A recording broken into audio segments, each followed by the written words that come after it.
Христијан Мицкоски и ВМРО ДПМН ќе имаат и повеќе од стабилна влада, блиска и до двотретинско мнозинство. Дуј рече се сигурно заменува во опозиција, а во владината коалиција ќе биде Здружената албанска опозиција вреди. Според познавачите се очекува дел од мнозинството да бидат и шесте пратеници на знам на Максим Димитриевски. Онаа коалиција која што говоревме пред изборите дека е најверојатна, тоа е ВМРО ДПМН со вреди и најверојатно со знам на Максим Димитриевски, со што би се обезбедило мнозинство не само што е стабилно, туку што е многу блиско до двотретинско мнозинство во следниот парламент.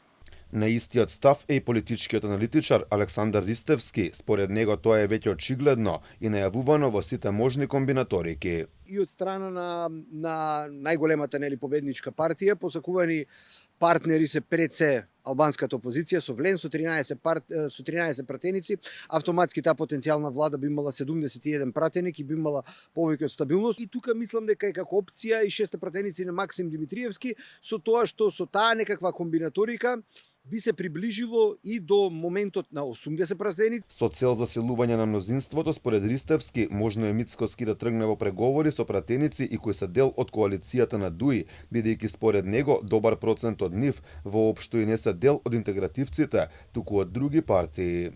Мицковски и ВМРО ДПМН ќе се потрудат во таа кошница од гласови да земат уште некој представник. И јас мислам дека и од коалицијата на ДУИ, затоа што ние цел време велиме ДУИ, но ДУИ во тие 19 пратеника мислам дека можеби 35-40% не се нивни пратеници, така да мислам дека дел од таа структура дека ќе се издвои, ќе се обиде да влезе во владината структура. Поред Божиновски, таа варијанта е и повеќе од можна, бидејќи станува збор за нова коалиција, а во неја и кадри кои претходно беа дел од владите и на СДСМ, но и на ВМРО ДПМН. Зависи, се разбира, и самиот однос кој што го имаат внатре во таа коалиција.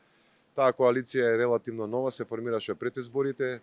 Најголем дел од тие партии беа претходно во коалиција со СДСМ, ако не се лажам, дел од нив беа во претходната влада и на ВМРО ДПМН, така да не можам тоа да го исклучам, се разбира, но све зависи на која база се поставени самите односи помеѓу ДУИ помалите коалициски партии. Инаку од Европскиот фронт на ДУИ, кој доби 19 пратеници, дури 9 се од коалиционите партнери, а еден од оние кој влезе е и Муса Џафери, кој беше дел од партиската фракција, па подоцна повторно се врати во јатото на Али Ахмети.